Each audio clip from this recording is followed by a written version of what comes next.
Eh bien, bonjour les gars, les filles du groupe Je ne fume plus. Coucou les copains, les copines. On salue aussi nos copains et nos copines des groupes Hauts-de-France Moi Sans Tabac. Bonjour à vous. Les du groupe Breton Moi Sans Tabac. Salut les Bretons. Et le groupe Pays de la Loire Moi Sans Tabac. Salut les Ligériens.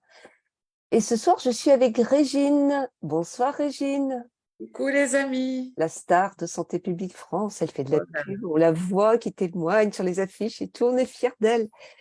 Et ce soir, moi je suis très très fière, c'est ce que je disais avant que la caméra s'allume pour vous parler, parce qu'on reçoit une dame que nous on appelle en off la dame tabacologue.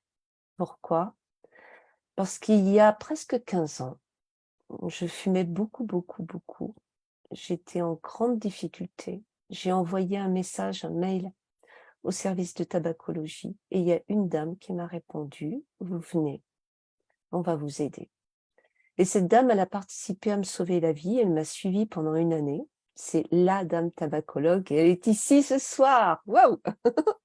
Catherine de Bournonville, bonjour Bonsoir tout le monde. Catherine. Alors, je te laisse te Merci de présenter. l'accueil. Je te laisse te présenter. Donc Catherine, je suis médecin tabacologue au CHU de Rennes. Donc, je suis responsable de l'unité de tabacologie du CHU de Rennes. Et je travaille avec une équipe super sympa, composée on est 2 médecins, il y a 3 infirmières, il y a une diététicienne, il y a une psychologue et il y a une super secrétaire. Ah ben, génial. Alors, on est là pour parler d'un thème un peu général, comment on se prépare pour arrêter de fumer. On a plein de questions. On a une petite heure. C'est parti, Régine, tu as la parole. Bonsoir Catherine. Alors avant de se lancer dans la défume, comment s'y préparer? Parce que souvent on a peur et on se dit qu'on ne peut pas vivre sans fumer. Est-ce qu'il faut établir une stratégie, un planning? Arrêter de fumer, ça se prépare. En tout cas, on a plus de chances de réussir si on se prépare. Je dirais même que ceux qui y arrivent, c'est ceux qui passent à l'action quand même, quelle que soit la manière dont on passe à l'action, mais ça marche mieux si on fait des choses pour arrêter de fumer. Après, se préparer, ça veut dire quoi? C'est à la fois travailler sa motivation et à la fois faire des choses concrètes, c'est-à-dire anticiper, être capable de se projeter. Travailler sa motivation, je dirais que ça, c'est des choses qu'on voit très souvent sur le groupe, c'est pourquoi toi, tu es passé à l'action. Qu'est-ce que tu as à gagner en arrêtant de fumer? Et peut-être regarder plutôt ce que j'ai à gagner en arrêtant de fumer plutôt que ce que je cherche à fuir en continuant à fumer. Pas d'abord faire une fixette sur j'ai peur de mourir, j'ai peur d'avoir le cancer, j'ai peur d'avoir… Mais en arrêtant de fumer, je vais gagner ça. Et le ça, c'est très personnel. On pourra peut-être revenir là-dessus. Et puis, c'est passer à l'action, être capable de dire, voilà, ça va être mon J1 sans tabac. Comment ça va se passer? À partir du moment où je me lève le matin et le soir, je me couche. Être anticipé les moments où ça va être un peu plus difficile. C'est pas interdit, la première journée sans fumer, de la blinder pour qu'elle soit le moins douloureuse possible. Par exemple, si vous avez remarqué que c'est surtout quand vous êtes inoccupé que vous avez super envie de fumer, bah, tant pis, la première journée, on va l'occuper. Si partir aussi des expériences qu'on a déjà faites. Si on n'a jamais arrêté de fumer, on n'a pas d'expérience d'arrêt du tabac, mais on a peut-être des expériences de bah tiens, là j'étais, je sais pas, passer une bonne soirée avec des copains, personne fumait, du coup j'ai pas osé sortir ma clope et finalement ça s'est bien passé. Partir des choses qu'on a vécues sans fumer qui se sont bien passées pour dire qu'est-ce que je pourrais utiliser pour que ça soit plus confortable. Évidemment, si on a déjà arrêté de fumer, bah, on sait ce qui nous a aidé et ce qui au contraire a été compliqué. Donc partir du peu d'expérience qu'on a. Et puis voilà, dans se préparer, il y a aussi l'équipement. Donc, il y a la motivation, il y a l'entraînement, c'est-à-dire ce que j'ai déjà fait, et il y a l'équipement. Et dans l'équipement, il y a les traitements, les choses qui sont, entre guillemets, validées scientifiquement. Et puis, il y a les choses que moi, je vais avoir avec moi et qui me donnent confiance. On reparlera peut-être des traitements et les choses que je vais avoir avec moi et qui me donnent confiance, c'est peut-être des choses qui ne sont pas validées, mais qui font que moi, je me sens plus en sécurité avec ça pour ma défume. Voilà, et puis on détaillera un petit peu. Donc, la motivation, revoir ma motivation à moi, mon entraînement et mon équipement. Mhm. Est-ce que ça vaut le coup que, avant d'arrêter de fumer, je prenne rendez-vous, par exemple, avec mon médecin traitant, ou que j'appelle le 39 89, Tabac Info Service, pour justement préparer cette première journée, ou est-ce que j'attends un petit peu pour aller les voir? Moi, je pense que c'est mieux, mais après, en fait, chaque personne est différente. Certaines personnes ont besoin de faire d'abord une expérience personnelle et de pouvoir rapporter cette expérience et puis de pouvoir débriefer avec un professionnel. Et en fait, du coup, Françoise, tu me sers sur un plateau, la quatrième dimension. Il y a la, il y a la motivation, il y a l'entraînement, il y a l'équipement et il y a parfois le coach. Et quelquefois, ça peut être intéressant de pouvoir poser toutes les expériences qu'on fait avec un professionnel qui a l'habitude d'entendre ça, parce que peut-être qu'il va pouvoir ouvrir des portes, donner des clés auxquelles on n'avait pas pensé. Oui, ça c'est important. Régine. Et consulter un tabacologue est-il systématique? Bien sûr. Qu'est-ce qu'il ou elle peut nous apporter? Alors, bien sûr que non, ce n'est pas systématique. Et je dirais peut-être aussi heureusement parce qu'on n'est pas si nombreux que ça. Mais on peut encore accueillir. Hein. Mais voilà, donc bien sûr pas systématique. Je dirais peut-être même que la majorité des gens arrêtent de fumer en utilisant les propres moyens et en piochant à droite, à gauche dans leur environnement les choses qui vont les aider à arrêter de fumer. Qu'est-ce que le tabacologue apporte de plus? Je dirais il apporte le sur-mesure, peut-être. C'est-à-dire que la première fois qu'on va rencontrer un tabacologue, on y passe en général une bonne heure et on essaie de faire un vaste tour de la question entre ce que m'apporte la cigarette, mon environnement. Voilà, le tabacologue prend le temps de mieux me connaître et essaye de voir où j'en suis.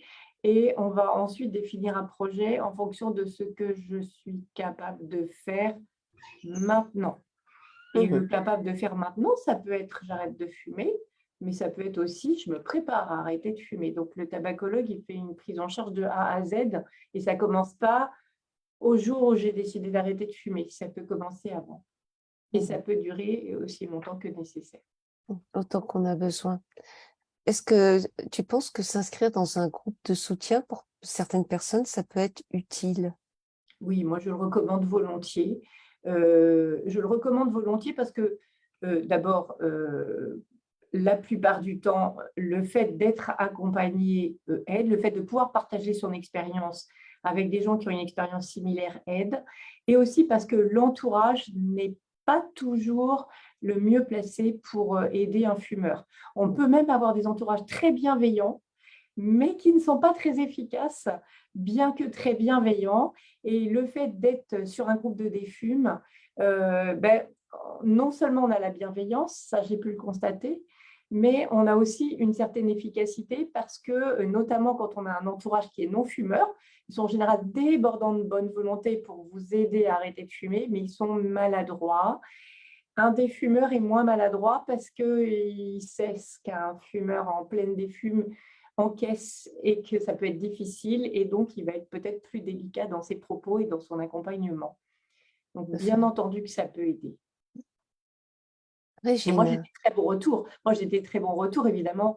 Vous imaginez bien que j'oriente volontiers vers notamment le groupe Je ne fume plus. Et j'ai des très bons retours en consultation qui me disent voilà, c'est génial. Enfin, Merci. Régine, tu veux poser la question de Chantal. Chantal, elle vient d'arriver sur le groupe Je ne fume plus, justement. Chantal a 60 ans. Et elle a une question que je te laisse dire, Régine. Tu vas faire Alors, la voix de Chantal. Chantal, elle a 60 ans, elle aimerait arrêter, mais elle a peur, elle voudrait savoir comment faire. Voilà. alors, Dis, je n'y arrive pas du tout. bravo Chantal, déjà. D'avoir ce désir et puis pas de problème pour avoir le désir d'arrêter de fumer à 60 ans. Il n'y a pas d'âge pour arrêter de fumer. C'est jamais trop tard et il y a toujours des sacrés bénéfices à obtenir avec l'arrêt du tabac, quel que soit l'âge auquel on arrête. Après, ceux qui y arrivent, c'est ceux qui passent à l'action. Et passer à l'action, on le fait en fonction de ce qu'on est capable de faire et du niveau de confiance qu'on a en soi. Donc, les petites clés, c'est ne pas attendre pour passer à l'action. Mais si je suis, pour l'instant, je ne me sens pas capable de passer à 0 cigarette, peut-être qu'il y a des choses que je me sens capable de faire et c'est pas nul. Je me souviens d'un patient, du coup, c'est une petite anecdote, hein, qui arrivait en disant, d'abord, il ne disait pas « j'ai envie d'arrêter de fumer », il disait « il faut que j'arrête de fumer ». Donc, ce n'était pas vraiment le grand désir, ça ne le tentait pas plus que ça, mais bon, il y avait des bons docteurs qui lui avaient dit que quand même, c'était mieux s'il arrêtait de fumer. Et lui, il se sentait totalement incapable de faire quoi que ce soit. Donc, le quoi que ce soit, c'était vraiment, mais c'était au désespoir, et on a creusé, creusé. Et finalement, on est parti sur un objectif qui était, quand je vais acheter le pain à la boulangerie, je laisse mon paquet à la maison. C'était pas je passe de 20 à 19 cigarettes, c'était je mets le paquet sur le côté. Et on a commencé comme ça. Et ça a été la première étape. Et cette étape, lui, ça lui a fait prendre conscience qu'il n'était pas obligé d'être collé à son paquet. Et puis après, on a été un petit peu plus loin sur d'autres objectifs. Donc, passer à l'action, il y a plein de manières de passer à l'action qui ne sont pas encore le zéro cigarette. 2, si c'est vraiment très difficile, Chantal, je ne peux que vous conseiller de demander de l'accompagnement. Peut-être aller voir votre médecin traitant. Votre médecin traitant va peut-être mesurer votre dépendance physique et vous proposer une substitution adaptée à vos besoins. Certains pharmaciens, aujourd'hui pas tous, mais certains de plus en plus, sont de bons conseils aussi par rapport à la substitution nicotinique, mais peut-être aussi par rapport à d'autres choses qui ne sont pas forcément scientifiquement validées, mais qui ont des trucs et astuces et qui permettent d'avancer dans le sevrage ou peut-être simplement dans la réduction de consommation, mais avec un peu plus de confiance. Et puis, bienvenue sur le groupe Je ne fume plus, parce que ça aussi, c'est certainement un très bon tremplin pour avancer dans la défume. J'espère avoir commencé à répondre à votre... Chantal, on va t'aider, t'inquiète, t'inquiète. Alors, et puis ne pas avoir peur, y aller tranquille. Hein. Voilà. Eh ben justement, on a une copine qui nous dit « Moi, j'ai peur de souffrir le martyre pendant mon arrêt, donc je garde à portée de main un paquet de clopes, de quoi fumer au cas où. Est-ce que c'est une bonne idée ou pas ?» Avoir ou ne pas avoir de cigarette au moment où on arrête de fumer, c'est une bonne question. Je ne sais pas ce que c'est que la bonne réponse. Dans mes patients, j'ai l'un et j'ai l'autre. C'est-à-dire qu'il y a des personnes qui disent « Moi, de toute façon, si j'ai des clopes à la maison, c'est mort. Donc, si j'arrête de fumer, il n'y aura pas de clopes à la maison. » C'est le cas d'une dame que j'ai vue en consultation ce matin. Elle me dit « Je sais bien. » Et d'ailleurs, sa stratégie pour l'instant, c'est « Je laisse les clopes dans la voiture. » Et je suis passée de 25 à 5 cigarettes par jour parce qu'en vrai, il y a plein de fois où j'ai la flemme. Et la flemme est plus forte. Et donc, elle était hyper fière parce qu'elle avait réussi à réduire énormément sa consommation en mettant ses clopes dans la voiture. Elle est obligée de sortir à chaque fois pour les fumer. Voilà. Et puis, il y a d'autres personnes qui me disent « Moi, j'ai besoin de me fighter avec mon paquet de cigarettes pour arrêter de fumer. Moi, ma défume, c'est un vrai défi. » Et donc, la clope, je la veux sous les yeux et de me dire « Je suis plus forte qu'elle. » Moi, je dis waouh, hein, franchement, je ne sais pas dans ce cas-là ce que j'aurais été capable de faire. Mais donc, les deux positions sont respectables. La question, c'est qu'est-ce que moi, je suis capable d'endurer. Et là, ce que j'entends derrière, c'est je garde mon paquet parce que au cas où, peut-être. Ça veut dire qu'il y a peut-être au moins une situation dans mon fonctionnement où je me dis ça, je ne serais pas capable de le gérer sans cigarette. Et bien, la bonne question, c'est quoi cette situation? C'est quoi la situation que je pense que je ne serais pas capable de gérer sans cigarette? Et une fois que j'ai identifié cette situation-là, je me mets en quête de si je devais la gérer sans cigarette, comment je fais? De quoi j'ai vraiment besoin pour gérer cette situation-là? Et puis, ça peut être variable, du coup. Hein. Là, du coup, on va être dans le sur-mesure. Super intéressant, très très intéressant. Hein, Régine, toi, tu avais gardé des cigarettes, Régine, quand tu as arrêté de fumer ou pas? Ah non, non, moi, même si j'en voyais une, je serais retombée dedans. Non, non, il ne fallait pas du tout. Moi, c'est pareil. Ouais, c'est pas... J'aurais tourné autour pendant 10 heures comme ça, comme une lionne en cage. Ah Une ouais, fois, non. j'avais trouvé une cigarette dans un vieux manteau. Dans un paquet, il restait une clope, un vieux manteau de l'hiver d'avant ou d'avant encore avant. Oh, c'était un soir. Et je me suis dit, personne ne va savoir si je la fume, n'importe comment. Hein. Et ben, j'ai fait pipi dessus. Parce que je savais qu'une cigarette sur laquelle j'avais pissé, je la fumerais pas.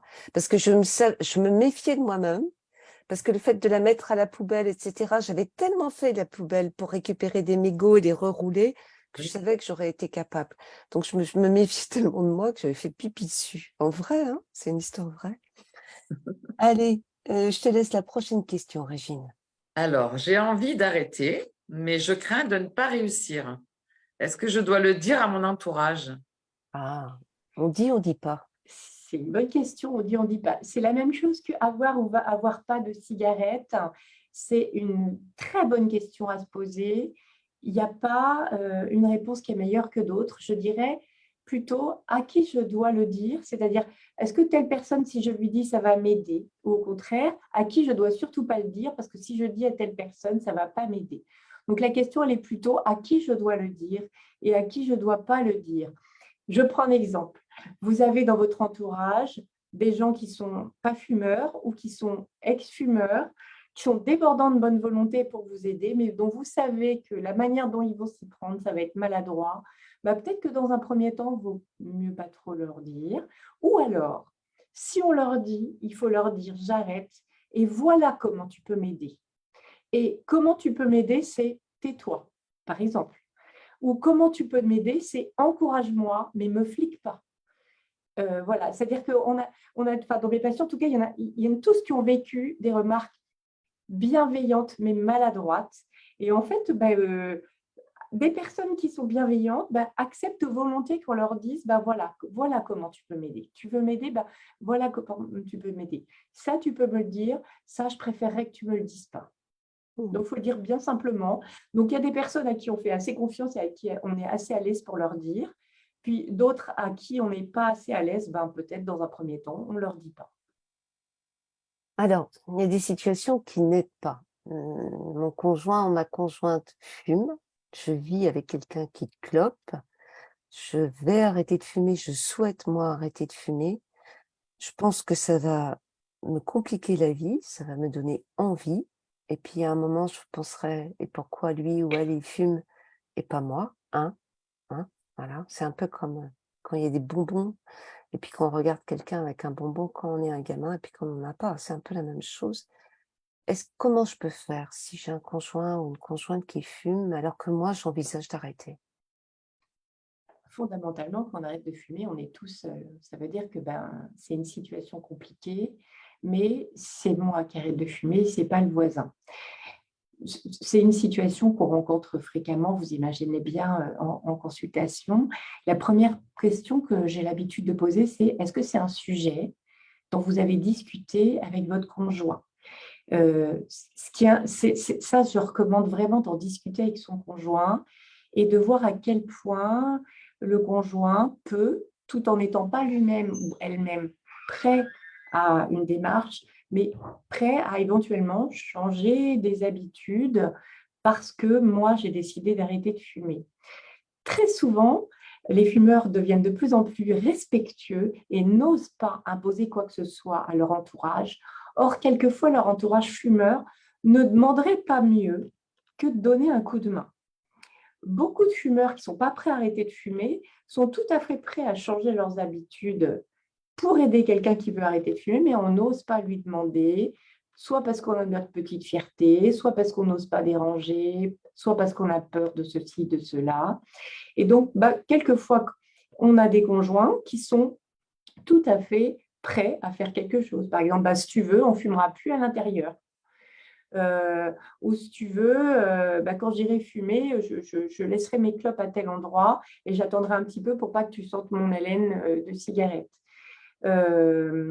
Si tu veux, je vais planquer mon paquet de cigarettes parce que dans les habitudes des couples, il peut y avoir le paquet de cigarettes qui traîne sur la table de la cuisine et tout le monde se sert. Voilà. Donc, en parler avec le conjoint et puis regarder à quel point le conjoint est prêt à mettre la main à la pâte. La plupart du temps, le conjoint est prêt à bouger un petit peu. Il n'est pas prêt à arrêter de fumer, très souvent, parce que chacun son chemin, mais il est prêt à participer un petit peu. Je ne dis pas tout le temps, mais souvent. Et donc, ne pas, j'allais dire, refuser l'aide que le conjoint propose. Le conjoint dit, si tu veux, je fume plus à l'intérieur. Oh, non, non, t'inquiète pas, continue comme d'habitude, c'est mon problème. Mais oui, mais il t'a proposé, accepte, et puis on verra comment ça se passera. Donc voilà, c'est ce que je recommande. C'est-à-dire que souvent, les fumeurs sont hyper de bonne volonté, même s'ils ne sont pas prêts à arrêter de fumer, et ben, ne pas refuser l'aide qu'on nous sert sur un plateau. Oui, tout à fait. Régine, vas-y. Alors bon, ben, je me lance. Je sais Allez, que je où? risque, ah oui, oui, je Yes. risque de passer par des moments difficiles. Est-ce qu'il y a des trucs et astuces qui peuvent m'aider? Oui, premièrement, c'est pas un hasard si c'est du tabac qu'on fume et pas de la menthe bio. Hein. Dans le tabac, il y a de la nicotine. Et les moments difficiles peuvent en particulier être liés au manque de nicotine. Avoir une substitution, quel que soit le moyen par lequel on se substitue, c'est avoir plus de confort. Ça permet de mettre de côté une partie de la difficulté, qui est la difficulté liée au manque de nicotine. Ce manque de nicotine qui va entraîner l'irritabilité, vous savez, la cocotte minute, l'irritabilité, j'ai du mal à me concentrer parce que ma pensée de cigarette, elle devient complètement obsédante. Je pense qu'à ça. J'ai une patiente qui me dit, moi, je vois une grosse cigarette devant moi tout le temps. Voilà, parce que c'était l'image qu'elle avait. Voilà, j'ai l'impression d'être dans le combat toute la journée. Voilà. Quand on est bien substitué, on fait baisser d'un cran la pression. Donc, pour être bien substitué, il faut vraiment être au taquet.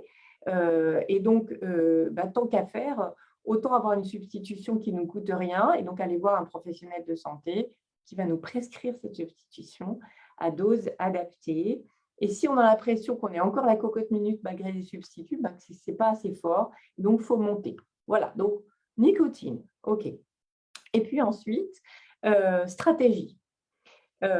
Stratégie, ça dépend des moments. Peut-être je peux prendre comme illustration la pause clope, par exemple.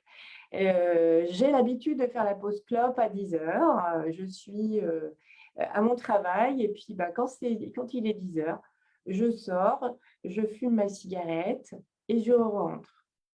Donc, je prévois que forcément, ce moment-là, quand je vais avoir arrêté de fumer, il va être compliqué. Donc, je vais mettre en place des stratégies. Je vous donne un éventail de stratégies. Il y en a qui sont bonnes, il y en a qui ne sont pas bonnes, il y en a qui sont adaptées à un moment de la défume et qui ne vont plus être adaptées après. J'ai des patients, par exemple, qui disent si je sors, c'est mort, donc je ne sors pas. Bon, ça peut être une chose. Je sors de mon bureau, mais je ne vais pas dehors, je vais dans une salle de pause. Je sors, je vais dehors, mais pas au même endroit. Je vais au même endroit, mais pas au même moment. Je vais au même endroit, mais qu'avec des gens qui ne fument pas. Je sors et à la place de ma cigarette, je vais avoir une vapoteuse. Je vais avoir une pastille de nicotine. Je vais avoir une tasse avec une boisson fraîche ou une boisson chaude. Je sors et je vais faire un petit jeu concon sur mon téléphone parce que ça va me passer le temps agréablement. Bref, je vais aménager. Ça peut être aussi de quoi j'ai vraiment besoin à ce moment-là. Est-ce que j'ai vraiment besoin de m'arrêter? La plupart du temps, en vrai, on a besoin de s'arrêter. Mais il y a des gens qui disent, non, en fait, si je ne fume pas, je n'ai pas vraiment besoin de m'arrêter. Donc, je continue. Donc, il y a un éventail de solutions. Il y en a une qui va peut-être coller un peu plus avec ce dont j'ai besoin à ce moment-là. Et à ce moment-là, je vais utiliser celle-là. Et puis peut-être que dans 15 jours, ça ne va plus coller. Et pas hésiter à revoir sa stratégie parce que ça évolue au fur et à mesure du sevrage. Un autre moment, alors, petite précision, la première, le matin au réveil, c'est là que c'est important de se blinder en nicotine parce que souvent, comme on n'a pas fumé de la nuit, le matin au réveil, on est à sec. Donc, avoir de la nicotine le matin, par exemple en ayant mis un patch la veille au soir ou en mettant des patchs de 24 heures, ça fait diminuer la pression. Attaquer vite avec de la nicotine de substitution le matin, avec une vape, avec un spray à nicotine, avec un inhaleur, avec une pastille, si la pastille passe, hein, ça fait baisser la pression. Modifier un petit peu son rituel du matin. Prendre ma douche avant mon café clope, ça peut aider à décaler, à passer le moment difficile. Modifier mon rituel du matin, me mettre quelque chose dans l'estomac alors que d'habitude, je prends juste un café. Voilà, même si le quelque chose dans l'estomac, c'est tout petit. Mais qu'est-ce qu'il faut faire? Il faut l'avoir mis sur la table de ma cuisine la veille au soir, sinon je ne vais pas y penser. Donc, Je suis en train de vous donner des trucs à la con, là, on est d'accord. C'est pas des trucs à la con. Hein, voilà, c'est pas C'est des plus con trucs que qui de font fumer une toute la cigarette. différence. Voilà, c'est quelquefois avec des petites choses et en cumulant des petites choses qu'on arrive finalement à faire baisser la pression et à surtout se sentir plus en confiance. Ça, c'est déterminant. Moi, j'ai commencé par une crêpe le matin. Je mangeais pas le matin, c'était café clope, hein. Et puis après, ben, ça a été une deuxième crêpe et un yaourt. Et puis j'ai repris progressivement à manger le matin. Et je pense que c'est quelque chose d'important parce que ça a vraiment pris la place.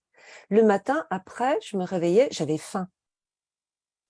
Et c'était plus le matin, je me réveille, je prends ma cigarette. Et il faut un peu de temps pour mettre ça en place, mais c'est vraiment des trucs très, très utiles. Alors, tu sais, Catherine, on va arriver au mois sans tabac bientôt. Et le mois sans tabac, c'est l'automne. L'automne, les feuilles mortes tombent, mais juste avant, on voit fleurir beaucoup de publicités pour des méthodes qui nous promettent des résultats fabuleux. Et nous, pauvres fumeurs, on y croit. Hein. Arrêter de fumer sans souffrance. Alors, qu'est-ce que tu penses du bracelet anti-tabac, des aimants à mettre dans les oreilles et même du laser? Parce qu'on a beaucoup de gens qui arrivent sur les groupes qui veulent essayer le laser ou qui l'ont essayé pour qui sont très contents. Qu'est-ce que tu en penses? Alors, moi, j'ai été faire ma curieuse. Du coup, j'ai été regarder et je me suis dit, waouh, si j'avais des aussi beaux résultats qu'eux, je serais super fière, etc. Nous, on nous a appris à nous méfier des miracles. Là. Donc, voilà. Je pense qu'il ne faut rien jeter par la poubelle parce que, alors, moi, je suis professionnelle de santé, on m'a appris à faire des hiérarchies entre ce qui est validé, c'est-à-dire pour lequel on a des preuves scientifiques, ça veut dire qu'on a utilisé une méthode scientifique, et puis le reste. Il n'y a pas beaucoup de stratégies qui sont passées par le filtre de la méthode scientifique rigoureuse, etc., qui nécessite un grand nombre de personnes, qui nécessite de répéter les tests pour être sûr, qui nécessite de comparer avec un placebo pour être sûr que ce n'est pas juste parce que j'y crois que ça marche, etc. Il n'y a pas beaucoup de méthodes qui ont passé le filtre avec succès. En France, en ce moment, on a la substitution nicotinique, une forme particulière de thérapie qui s'appelle les thérapies comportementales. Et en ce moment, en France, on n'a que ça. À l'étranger, on a aussi le Champix, on a aussi le Zyban. Et puis, dans les pays de l'Est, on a aussi la citizine qui mériterait d'être un petit peu plus étudiée. Mais c'est tout. Donc, on n'a pas grand-chose. Et c'est normal, du coup, d'avoir envie d'aller chercher ailleurs. Alors, le ailleurs, c'est du coup ce qu'on appelle les méthodes non validées. Dans les méthodes non validées, il y a tout et n'importe quoi, y compris ce dont tu viens de parler. Et là, aujourd'hui, on ne sait pas s'il y a une vraie efficacité ou si c'est simplement « j'y crois, donc ça marche ». Peut-être on pourrait dire « on s'en fout » parce que si j'y crois et que ça marche et que grâce à ça, j'ai arrêté de fumer, j'ai gagné. Le petit bémol que je dirais, c'est la question financière parce que souvent, ce sont des propositions qui peuvent être onéreuses. Alors, bon, il y en a qui ne sont pas très chères du tout. Mais voilà, donc c'est un petit peu le bémol que je donnerais. L'autre bémol que je donnerais, c'est qu'on a une méthode, mais on n'a pas forcément d'accompagnement qui va avec. Et souvent, quand on a une aide comme ça, avec une méthode, ce qui aide aussi, c'est d'être accompagné. Voilà, c'est un peu ce que je dirais. Et puis attention aussi, j'allais dire aux arnaques qui pourraient vous embarquer dans des choses qui vous dépasseraient un petit peu. Je pense à tout ce qui pourrait être dérive sectaire, etc. Mais globalement, si c'est quelque chose d'un peu anodin, de pas trop cher et qui vous donne envie d'essayer et qui vous permet de passer à l'action en ayant un petit peu plus confiance en vous, ben pourquoi pas. Et puis en sachant que ça peut se cumuler ou ça peut se combiner avec un truc validé. Moi, j'ai des patients qui font acupuncture plus patch parce qu'ils ont envie de cumuler les deux et qu'ils se sentent plus en sécurité avec ça. Ben, OK. Régine, merci Catherine. On va parler de l'arrêt franc. J'arrête d'un coup. Allez, vas-y. Alors, comment choisir la date d'arrêt? Est-ce qu'il y a des moments plus faciles pour le faire? Demain ou après-demain? Demain ou après-demain. Alors, je vois tout en consultation et tout ce que j'ai eu, ça a marché pour certains. Donc, pas une règle. Je recommanderais peut-être d'éviter les dates un petit peu trop symboliques, genre l'anniversaire du petit dernier, etc. Surtout si on dit au petit dernier, je vais arrêter pour ton anniversaire, qu'on n'arrive pas, parce que ça va flanquer de la culpabilité à tout le monde, et voilà. Donc, des choses comme ça. Pour moi, j'ai des patients qui arrêtent en disant demain j'arrête, ou après-demain j'arrête, ou j'arrête quand j'ai fini mes cigarettes aussi. Hein. Une fois que j'ai fini la dernière, c'est fini. Voilà. En fait, ce qui n'est pas c'est pas tellement important le jour, etc., c'est que j'ai prévu, j'ai programmé, c'est-à-dire que à partir du moment où ce sera le jour que j'ai décidé, j'ai un peu anticipé comment ça va se passer. C'est ça qui est plus important. C'est pas, j'ai un peu anticipé. Ça veut dire si j'ai décidé que ce sera à la fin de mon paquet de cigarettes, ça veut dire je sais quoi faire une fois que j'aurai fini ma dernière cigarette. Je sais quoi faire. Je sais que je vais par exemple, je vais me patcher, ou je sais que je vais augmenter ma consommation de vape si j'ai déjà vapoté, ou je sais que je vais activer ma vape. Et j'ai déjà appris à m'en servir avant. Comme ça, je ne vais pas être en position de débutant le jour où ça va être le jour J. Donc, ce qui est important, ce n'est pas tellement la date qu'on a choisie, c'est comment on a anticipé cette date. Je ne sais pas si ça répond Si, c'est très à bien. ta question. Et tu as évoqué tout à l'heure, quand on a commencé à parler ensemble, Régine, on va parler maintenant de l'arrêt progressif. Je dis à Régine pour qu'elle se repère dans ses questions, hein, c'est voilà, tout simplement. Parce que tu as dit que on pouvait aussi choisir d'y aller tout doucement pour apprivoiser un petit peu le sevrage, hein, quand on a très peur, quand ça nous semble impossible, hein, on peut y aller tout doucement. Alors, on a pas mal de gens qui disent moi j'ai tout essayé, rien ne marche, etc., etc. Réduire petit à petit, ce sera peut-être une solution pour moi. Comment je fais pour diminuer? Je prends une substitution ou pas? Oui, on peut tout à fait utiliser une substitution pour réduire en vue de l'arrêt sa consommation. À quoi ça sert la substitution? Ça sert à apporter de la nicotine. Qu'est-ce qu'on fait quand on réduit sa consommation? En général, on va espacer les cigarettes. Il va y avoir plus de temps entre chaque cigarette. S'il y a plus de temps entre chaque cigarette, le manque risque de s'installer. Le fait d'avoir une substitution permet d'éviter ces creux de vague, d'éviter l'installation du manque. Parce que qu'est-ce qui se passe si le manque s'installe entre chaque cigarette? Eh bien, je vais attendre la suivante avec plus d'impatience. Ça va redonner de la valeur à la cigarette qui va suivre. Et donc, quand je vais la fumer, on va presque arriver à un petit jeu pervers de je me récompense de ne pas avoir fumé en fumant. Et si la cigarette que j'ai fumée après ce long temps d'attente, elle est bonne, ça va être un peu compliqué de la supprimer. Voilà. Et puis, ce qu'on observe aussi, c'est que quand les gens réduisent leur consommation, ils ont tendance à tirer plus fort sur les cigarettes restantes parce que il faut quand même que j'ai ma dose de nicotine et je vais me débrouiller pour l'avoir autrement. Donc, avec une même cigarette, on peut avoir 1,5, 2, 3, 4 fois la dose de nicotine en fonction de comment on tire dessus. Donc, je tire plus fort, je vais faire entrer plus de nicotine et finalement, ma dépendance, elle ne va pas tellement changer. Qu'est-ce qui se passe quand on met une substitution? Je ne vais pas avoir besoin de nicotine entre chaque cigarette. Et donc, la cigarette qui va arriver après, parce que pour l'instant, ce n'est pas encore le moment pour moi d'arrêter, je ne vais pas l'attendre avec autant d'impatience. Et quand je vais la fumer juste qu'il faut parce que je suis saturée en nicotine. Je ne vais pas avoir besoin de tirer trop fort dessus. Et même quelquefois, on va faire en sorte de saturer un peu plus, ce qui fait que la cigarette que je vais fumer, je vais tirer de taf et puis je vais sentir que je suis saturée. Et donc finalement, cette cigarette-là, je vais me dire, finalement, j'en ai pas tant que ça besoin. Et donc ça va aider, encourager à aller encore un petit peu plus loin.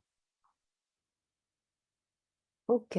Donc, Régine, tu as diminué Alors oui, j'ai depuis bien 3 réduit semaines. depuis. Ouais, ça fait 3 Bravo. semaines que j'ai bien réduit, mais il m'en reste 2, 3 récalcitrantes. Celle du matin au réveil avec mon café ou celle d'après le repas, celle de fin de journée. Je ne sais pas comment faire pour les éliminer. Un conseil? Alors souvent, quand il en reste 2, 3 comme ça, souvent c'est le moment de faire un petit saut dans l'inconnu. C'est rare les gens qui terminent avec 5, 4, 3, 2, Souvent, il y a une espèce de… cet après-midi, par exemple, ça avait un jeune homme qui me disait, moi, là, ça y est, je suis sur le plancher de verre, j'arrive plus à creuser. Et voilà. Et souvent, c'est le moment de se dire, allez, je vais tenter. Alors, quelquefois, ça peut être, je vais tenter, je vais me faire un défi, journée sans fumer, juste pas j'arrête de fumer, mais si demain, j'essayais de ne pas fumer du tout. Donc, ça peut être se lancer un petit défi. Quand on a du mal à enlever les dernières comme ça peut être qu'il faut rajouter un truc. Donc, ça peut être soit je vais augmenter ma substitution, soit je vais prendre une vapote parce que peut-être la vapote, ça va être un petit peu différent et ça va me donner un petit peu de confiance. Ou soit je vais utiliser une méthode. Et par exemple, moi, j'ai des patients, je leur dis, par exemple, de lire le bouquin d'Alain Carr, La méthode simple pour arrêter de fumer. Ce n'est pas une méthode validée, mais j'ai besoin d'un petit coup de collier pour booster ma motivation. Et c'est un livre, on dira tout ce qu'on voudra, mais ça peut avoir un petit intérêt pour booster la motivation. Ça peut être aussi, je me fais un défi, je vais aller voir, je vais télécharger l'appli. En fait, faire un truc de plus pour dire je fais un pas de plus.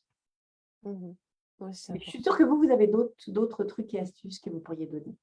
Oui, mais c'est toi qui fais le live. Ouais, ok. Allez, on a encore demander plein de sur Je ne fume questions. plus. Qu'est-ce que vous avez fait, les gars, les filles? Alors, donc, arrêt franc, arrêt progressif. Mais tu vois, tu as parlé de nicotine, de substitution, et il y a beaucoup de gens qui nous disent, mais en fait, moi, j'ai fumé pour avoir de la nicotine. D'accord? Et tout le monde nous dit ça, hein, vous fumez, c'est pour avoir de la nicotine. Mais si on me donne de la nicotine pour arrêter de fumer, est-ce que je vais pas rester addict ou quitter une addiction pour aller dans une autre, peut-être plus safe, mais une addiction quand même. Et ça, c'est vraiment une grande question qu'ont beaucoup de gens. Et ils ont peur, du coup, d'un traitement nicotinique tel que substitutif, parce qu'ils se disent, mais nicotine dans la clope, nicotine. Et comme la nicotine, c'est ça qui rend addict, et ben, je vais rester addict. Et puis voilà, autant couper tout de suite. Et là, c'est la souffrance. Arrêter de fumer avec des substituts, c'est en fait faire un arrêt en deux temps. C'est-à-dire, un, j'arrête de fumer, deux, j'arrête la nicotine.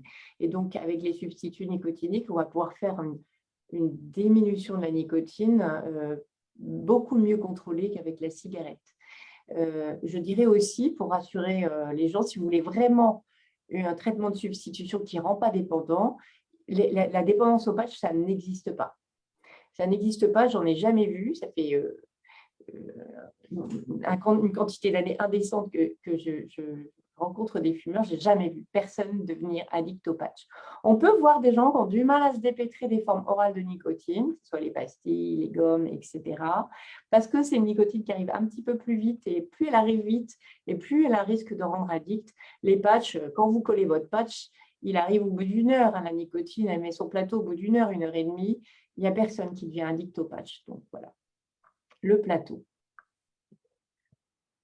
Et ouais, on n'a plus de shoot. On n'a plus de shoot et quand il n'y a plus de la drogue.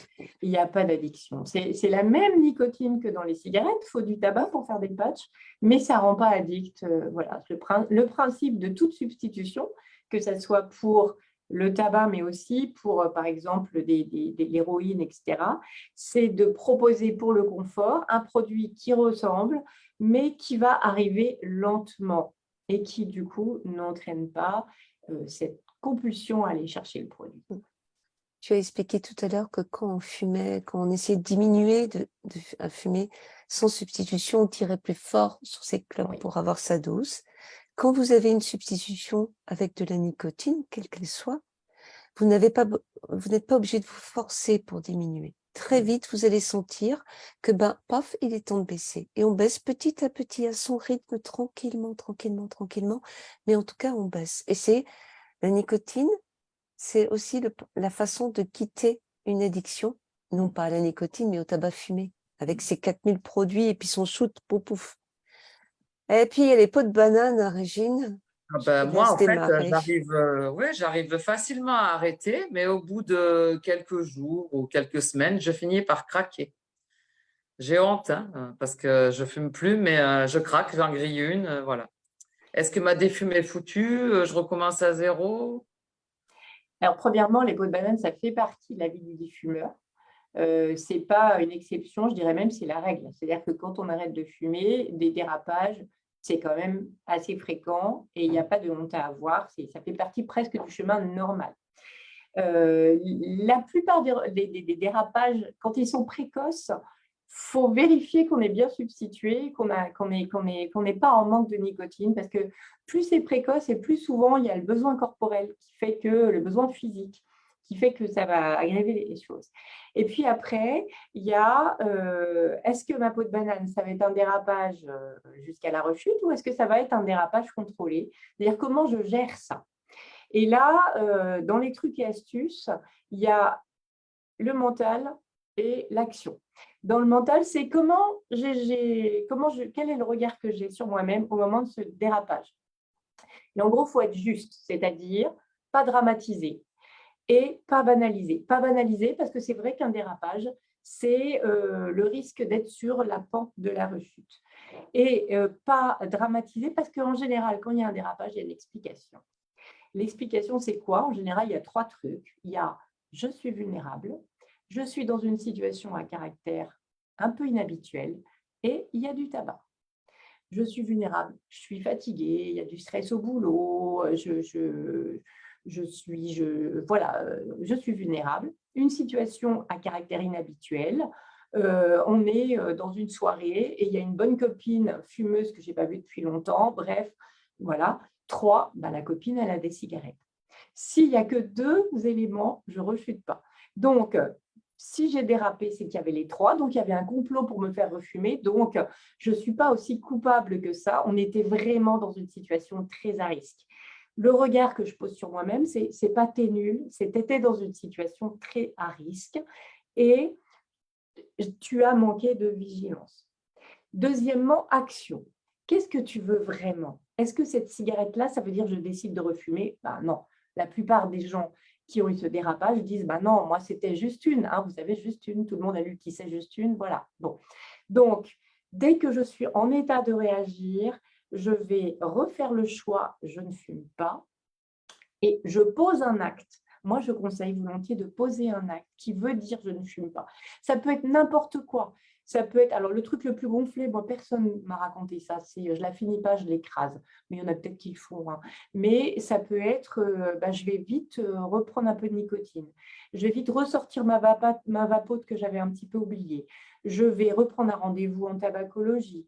Je vais sortir. Je vais m'extraire de la situation et je vais respirer un coup et je vais boire un verre d'eau, etc. Voilà. Donc, poser un acte qui veut dire, moi, ce que je choisis, c'est de ne pas fumer. Et à ce moment-là, moi, personnellement, je ne remets pas le compteur à 0. C'était un accident de parcours. On est toujours dans la même dynamique. Moi, j'ai des gens qui font des gros dérapages qui durent 15 jours. Mais quand je les écoute, ils sont dans la même dynamique.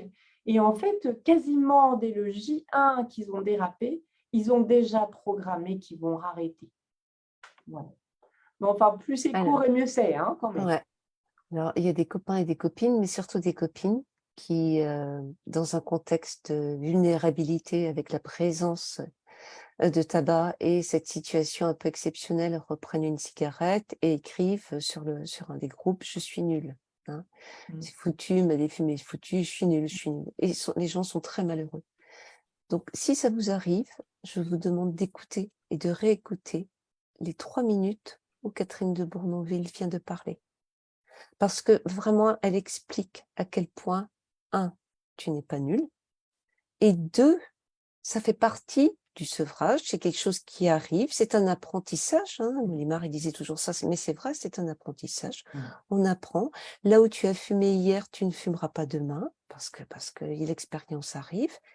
Et il y a un ensemble d'éléments qui font que on a fumé. Donc ça, c'est quelque chose d'important à comprendre. On va isoler tout ce que tu as dit là, on va le recopier ou couper un petit peu pour sortir ça. C'est vraiment très important. Et puis, qu'est-ce que ça fait du bien de ne pas se faire du mal. Les gens qui arrêtent de fumer sont courageux. C'est pas pour se dire c'est nul. Vous êtes courageux, vraiment, vraiment, vraiment. Alors, c'est très intéressant ce que tu as dit. Maintenant, j'ai une autre question et qu'on a très, très souvent. On a remarqué en dehors de cette peau de banane, qu'il y avait des moments difficiles, plus difficiles dans le parcours du sevrage.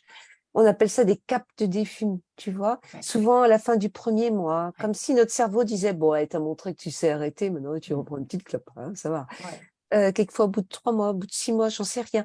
Mais chacun a un rythme avec des gros caps à passer. Alors, un, est-ce que ça existe des caps? Et deux, qu'est-ce que je fais? Est-ce que si j'avais baissé ma substitution, je la remonte temporairement? Comment je fais? Alors, des caps de défume, oui, ça existe. C'est-à-dire que, comme dirait Molibert, ce n'est pas un long fleuve tranquille. Non, c'est la grutie. C'est une course de fond. Voilà. D'arrêter de fumer. Et il y a des moments où ça va être un petit peu plus difficile, qui sont liés soit à des situations de vie à l'extérieur, qui sont liées aussi à moi, mon état, ma météo, et puis qui peuvent être liés aussi à des phénomènes chimiques, et notamment le petit coup de mou de 3-4 semaines après l'arrêt du tabac. Il peut correspondre à des choses qui se passent dans mon corps par rapport au sevrage. Il y a des substances qui sont dans la fumée de tabac et dont l'effet persiste après l'arrêt du tabac. Il y a tendance à s'atténuer au bout de 2-3 semaines, comme si je refaisais un mini sevrage au bout de 2-3 semaines. Voilà, c'est des choses qu'on observe. Ce n'est pas chez tout le monde, mais voilà. Donc, et puis, ça peut arriver après aussi qu'il y ait des... Alors, je dirais, plus on s'éloigne des cigarettes et moins ça va se produire, mais ça peut toujours se produire. Et si ça se produit loin, c'est que souvent, on a à nouveau les 3 ingrédients du dérapage, c'est-à-dire je suis plus vulnérable, c'est une situation à caractère inhabituel et il y a du tabac à traîner dans le coin. Donc, quelquefois, le simple fait de respirer un boucan et de dire qu'est-ce qui se passe là? Ah oui, je suis plus vulnérable. Ah oui, ah ben donc c'est normal. Ça permet de dédramatiser. Après, est-ce qu'on doit remonter la nicotine? Ben, on peut. On peut. Je dirais que ça a autant d'effets réels que d'effets placebo. C'est-à-dire que l'effet réel, c'est ça va me redonner un petit peu de confort, ça va me saturer en nicotine. Si jamais se dérape, ça va sécuriser parce que je vais tirer de taf et je vais écœurer et finalement, ça va peut-être entre guillemets, me remettre dans le droit chemin. Et puis, ça a un effet aussi de symboliquement, je pose un choix. Je décide de me blinder. Et ça a un effet aussi de me redonner de la confiance. Donc, voilà. Mais après, on peut ici user toute la gamme aussi, d'aller raconter des histoires sur le groupe Facebook Je ne fume plus pour aller solliciter des encouragements, aller en solliciter aussi dans son entourage, reprendre un rendez-vous avec la personne qui nous a accompagnés. Voilà. Revenir sur pourquoi j'avais choisi d'arrêter de fumer. Est-ce que c'est toujours d'actualité? Voilà. On a aussi d'autres chemins. Nathalie nous dit, bonsoir Nathalie, elle nous dit, oui, mais parfois remettre à zéro peut être une solution. Oui, par exemple, Nathalie, elle avait des pots de banane à répétition. Et ce qui fait qu'à un moment, ça défume, son parcours, à ses yeux propres, n'avait plus de valeur. Donc le fait de dire je repars à zéro, ça permettait de tourner la page par rapport à cette répétition de cette cigarette autorisée en cas de grosse émotion qui revenait, et ça permet de retrouver une autre énergie. Hein. Donc c'est aussi une autre stratégie. Oui. Mais en tout cas, c'est pas parce qu'on fume une cigarette qu'on a loupé. C'est pas parce que vous fumez une cigarette que vous dites c'est foutu, je vais acheter un paquet, c'est pas la peine. Ça fait partie du chemin et de l'apprentissage. Alors par contre, il y a des rechutes, Régine. Raconte-nous un peu ta question. Oui, alors moi je refume depuis un bon mois, hein, donc c'est pas vraiment un petit craquage. Alors qu'est-ce que je dois faire? Je reprends ma défume tout de suite, j'attends d'être prête. Donc ça, c'est le grand truc. Est-ce que j'attends d'être prête? Ça dépend ce que tu veux. Si la question se pose, ça veut dire qu'il y a quand même l'idée quelque part que peut-être ce serait bien que je recommence à arrêter de fumer. Moi, je conseille dans ces cas-là de ne pas traîner. De ne pas traîner parce que d'abord, si je suis en rechute, ça veut dire qu'avant, j'avais réussi à arrêter. Donc, je sais faire. Donc, ça veut dire je sais arrêter de fumer, j'ai su le faire une fois, je vais savoir le faire une autre fois. J'attends d'être prête.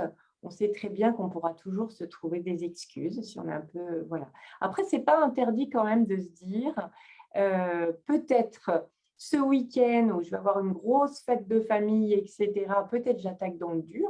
Alors, si je suis joueur, je peux dire, bon, allez, j'y vais, comme ça, je commence direct dans le dur. Et puis, réalistement, je sais que ça ne va pas le faire, donc j'arrête lundi. Mais si je dis ça veut dire qu'il faut que j'ai blindé mon lundi. Ça veut dire que dimanche soir, il faut que je sois prête, pas lundi. Ce n'est pas le matin au réveil qu'on arrête de fumer, on a préparé depuis la veille. Ça veut dire que depuis la veille, il faut que j'ai préparé mon équipement de défumeur, il faut que j'ai préparé ma motivation de défumeur, il faut peut-être que j'ai un peu géré qu'est-ce que je fais avec mes clopes, il faut peut-être que j'ai décidé qui je préviens pas, il faut peut-être que j'ai un petit peu pensé à ma journée du lundi. Bref, il faut que j'ai programmé. Donc, c'est aujourd'hui, c'est demain, mais c'est le programme.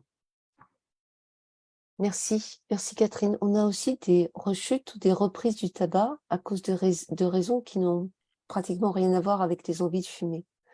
On a par exemple une copine qui nous a dit « Moi, je reprends la clope parce que là, c'est pas possible. J'ai pris 12 kilos qu'il va falloir que je reperde et je pense que la cigarette va m'aider à les reperdre. C'est obligatoire de ressembler au bonhomme Michelin quand on défume. Là, moi, je n'en peux plus. » Qu'est-ce qu'on peut répondre? Et c'est aussi, je pose cette question parce que là, on est dans quelqu'un qui a repris à fumer, mais c'est aussi une des grandes peurs des gens qui vont arrêter de fumer pendant le mois sans tabac. Et comme on est autour de la préparation de l'arrêt, est-ce que c'est automatique de prendre 10, 15, 20, 30 kilos? Alors, 10, 15, 20, 30 kilos, non, ce n'est pas automatique. C'est fréquent de prendre du poids. Donc, et puis, ce n'est pas uniquement parce qu'on est nul et qu'on a assez mangé sur la nourriture. C'est aussi parce que fumer modifie le métabolisme. Et donc, quand on arrête de fumer, eh ben, notre métabolisme il va se remodifier aussi. C'est-à-dire la manière dont on gère les calories, dont on les consomme, ce qu'on mange va nous profiter ou pas nous profiter, etc. Et donc, ben, on sait que c'est classique quand on arrête de fumer de prendre du poids. En général, quand les prises de poids sont importantes, moi je demande aux gens, est-ce que vous savez pourquoi vous avez pris du poids? La plupart du temps, les gens savent. Si c'est 2-3 kilos, 3, 4, 5 kilos, on ne sait pas toujours. On dit maintenant, j'ai mangé comme d'habitude, etc. Si on dépasse 2, 3, 4 kilos, souvent on sait. On sait qu'on s'est un petit peu lâché. Donc, quelques conseils simples. Premièrement, ne pas être en manque de nicotine. Parce que le manque de nicotine entraîne une augmentation de l'appétit et notamment des envies de sucre. Alors, après, des envies de sucre, la plupart du temps, c'est des envies de sucre. Il y a des gens qui n'ont pas envie de sucre et qui vont se jeter sur du gras plutôt. Mais le manque de nicotine entraîne une augmentation de l'appétit et notamment des envies de sucre. Deuxièmement, tout le monde sait, la cigarette, c'est un coupe-faim.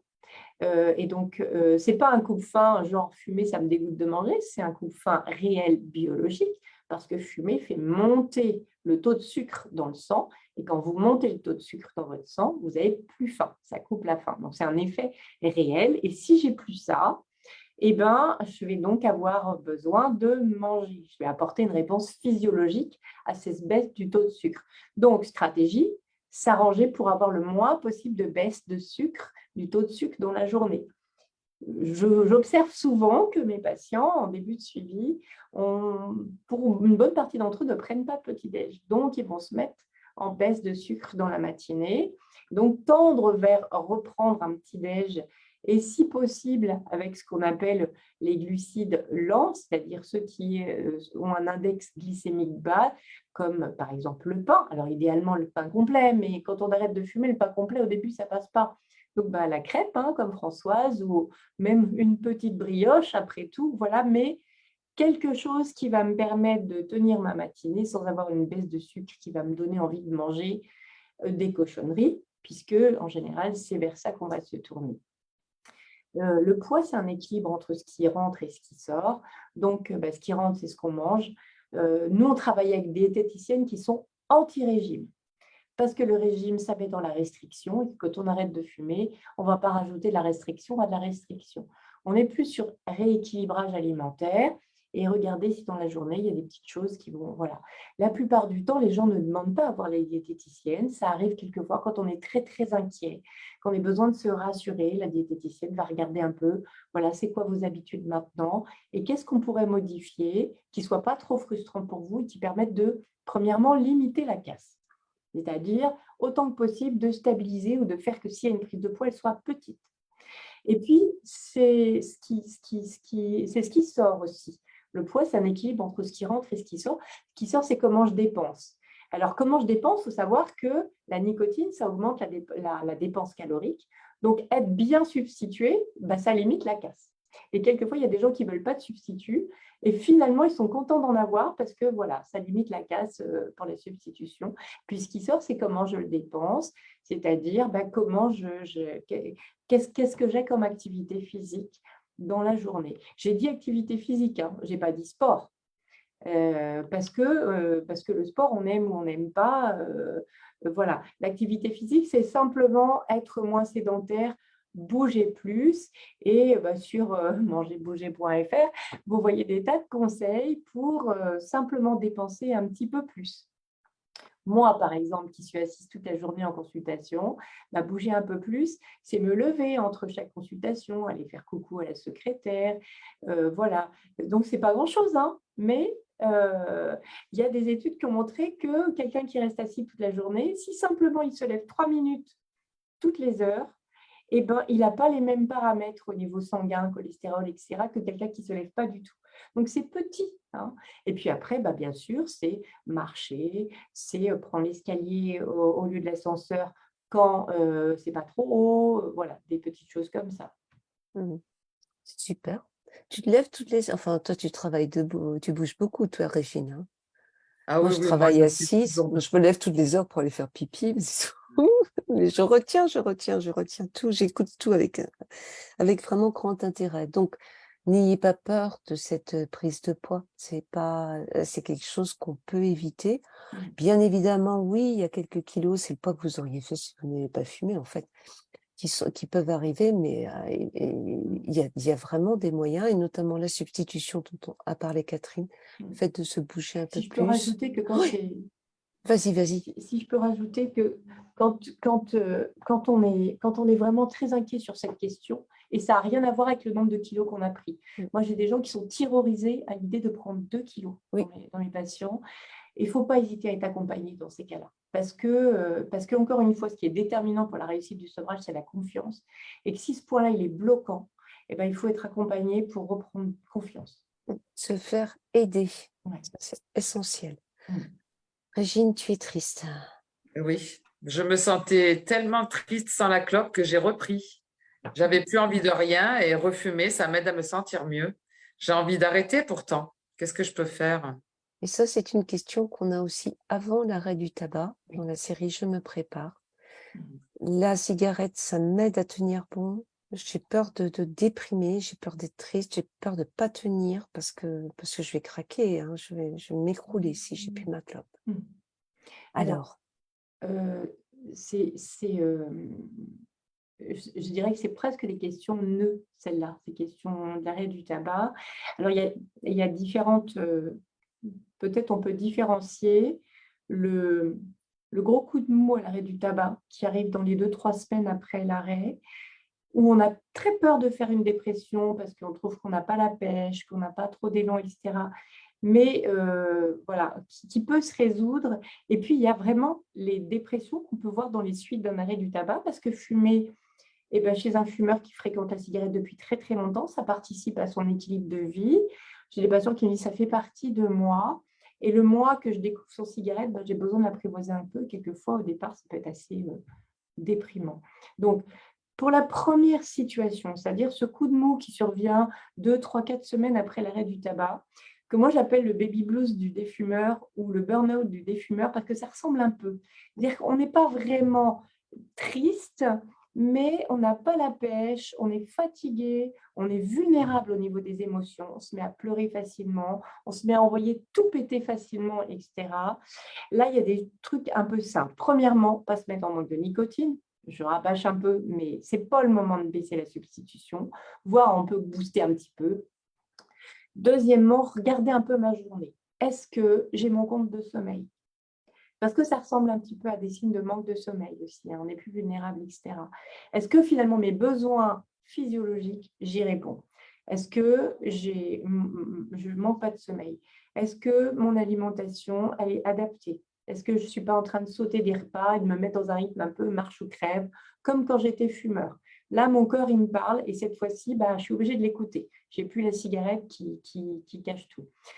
Comment est structurée ma journée? Est-ce que j'ai des moments où je m'arrête ou est-ce que depuis que j'ai arrêté de fumer, je fais tout le nez dans le guidon pour m'empêcher de penser à la cigarette? Ok, grâce à ça, tu as arrêté de fumer, mais là maintenant, ça fait 15 jours, 3 semaines que tu as arrêté de fumer.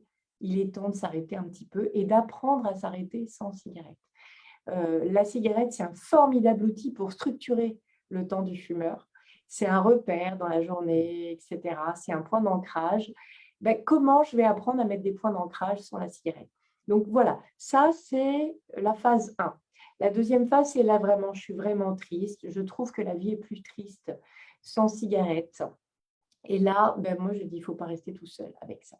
La vie est plus triste sans cigarette. Là, il faut se faire aider, consulter, aller voir un professionnel de santé, parce que ça peut être une dépression. Alors, c'est rare en réalité, les dépressions à l'arrêt du tabac, mais ça peut arriver.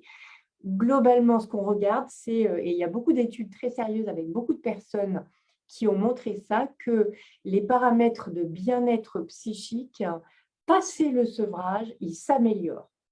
Mais c'est passé le sevrage. C'est-à-dire que là, je suis dans la période où je ne suis pas encore sevrée. Et dans cette période-là, bah, pour l'instant, je rame et j'ai un peu du mal à tenir la tête hors de l'eau. Passé cette période-là, globalement, sur le plan du moral, une fois qu'on a passé cette période de sevrage, les ex-fumeurs sont en meilleur bien-être psychique que lorsqu'ils étaient fumeurs. Donc, on est dans une passe difficile. L'image que j'utiliserais, c'est je dois traverser une rivière à la nage. Avant, je suis sur une rive, c'est stable, tout va bien. Après, je suis sur l'autre rive, c'est stable, tout va bien. Entre les deux, il faut nager, j'ai peur de me noyer. J'ai peut-être besoin d'une bouée, j'ai peut-être besoin de quelqu'un qui est à côté de moi et qui m'aide à tenir. Voilà, c'est sur ce passage-là que c'est intéressant de ne pas être tout seul. Merci beaucoup. Imagine la dernière question. Alors, c'est sur la trousse à outils? Oui, ou les guides, est-ce qu'il y a, Oui. vas-y, Est-ce qu'il y a un les deux, guide? fais les deux en même temps, dans une même question. Est-ce qu'il y a un ou des guides pour la défume? Est-ce que les applis, ça peut aider aussi? Les Ouais. applications? Oui, les applis smartphone, moi j'ai testé pas mal de trucs en m'inventant un profil de fumeur. Oui, en particulier si vous êtes la personne qui aime bien regarder le soir combien de pas vous avez fait dans la journée sur le podomètre de vos smartphones. C'est-à-dire que vous êtes une personne qui aime bien avoir des retours, des feedbacks. À ce moment-là, moi, je vous encourage à télécharger une appli qui va vous renvoyer des tas de compliments gentils sur « Waouh, aujourd'hui, vous n'avez pas fumé tant de cigarettes, vous avez économisé tant, vous avez gagné tant de secondes de vie, etc. » On a besoin de récompenses, on a besoin d'encouragement, voilà. On a besoin de faire des petits points et de savoir où on en est. On peut aussi utiliser les outils du mois sans tabac, genre le kit mois sans tabac, etc., pour aller chercher sa motivation, pour aller avoir des trucs et astuces sur comment me préparer à arrêter de fumer. On peut aussi utiliser des choses qu'on va trouver en pharmacie, qui sont des petits guides, des choses que le pharmacien peut donner quand vous allez, par exemple, acheter des substituts nicotiniques. On peut aussi avoir des petits guides qu'on va trouver sur le site de Tabac Info Service ou sur des sites francophones comme stoptabac.ch, où il y a peut-être plus de choses encore sur stoptabac.ch. Il y a plus de blabla, il y a plus de lecture, mais pour les gens qui ont besoin d'abord de creuser un petit peu la question, pour se motiver, on peut aller voir et être un peu curieux. Ça ouvre des portes. Ouais. Les éléments du kit Moi sans tabac, vous allez les trouver dans plein d'endroits, notamment dans les pharmacies. Hein. Ouais. Et pour tous les gens qui n'y ont pas accès, notamment nos copains et nos copines belges ou canadiens ou ou d'autres pays, on les mettra en téléchargement sur les groupes, hein. N'hésitez pas à les télécharger, c'est toujours intéressant. Et comme dit Catherine, on apprend toujours quelque chose. Et ça, c'est vraiment important. Eh bien, vous savez, il est un peu plus de 19 heures. On a passé une heure formidable. Hein, Régine? Oh oui. On a appris plein de choses. C'était... il est précieux. Il est précieux, ce live. On va le garder, on va Merci le pour ça. passer, on va le repasser. Vraiment, là, on est prêt. Hein, on est dans les starting blocks, là. Ça y est, c'est bon. Et tu sais que je me donnerais presque envie d'arrêter de fumer à nouveau. Et ça, c'est assez formidable. Et au moins, là, on a des choses pour faire, quoi. Je veux dire, on a des idées, on a des trucs sur lesquels s'appuyer. Ça, c'est vraiment important. Les gens disent merci les filles, ben merci à Catherine. Et puis dire aussi, et moi je le redis, que si vous avez des difficultés, si c'est très dur, etc., n'hésitez pas à consulter un tabacologue, une tabacologue. Vous avez vu, elle va pas vous manger, hein. Et c'est tout sauf des gens qui vous disent t'as fumé, c'est pas bien. Comme on peut imaginer, hein, c'est tout sauf ça. Ce sont des gens qui ont appris, qui sont formés, qui savent ce que c'est le sevrage et qui sont là pour nous aider, pour nous accompagner. Moi, j'en suis la preuve. Et franchement, c'est vraiment, ça peut vous être très utile si vous êtes en grande difficulté par rapport à l'arrêt du tabac. N'hésitez pas, consultez. Vous pouvez vous faire aider, hein. Vous avez toutes les adresses des consultations sur les groupes, n'hésitez pas. On les mettra aussi dans les commentaires de ce live. Merci 1000 fois, Catherine, ça a été un bonheur. C'est un plaisir pour moi aussi. Merci, Et Régine. bonne défume à tout le monde. Ouais. Merci beaucoup, oui. Et Régine, je te dis à bientôt avec Muriel, Oui, parce que dès le mois prochain, on va démarrer tranquillement le mois sans tabac. Et pendant le mois sans tabac, vous nous retrouverez non pas une fois par mois, mais toutes les semaines. Donc, pendant toutes les semaines du mois sans tabac, on fait un live par semaine et on parlera de plein de choses. Mais là, on est prêt. Avec Catherine, on est préparé. Merci 1000 fois. Bonne soirée. À bientôt. merci. Au revoir, Au revoir, les Régine. Au revoir, amis. Catherine. Merci, Bonsoir. merci. Au Au revoir, revoir. Catherine.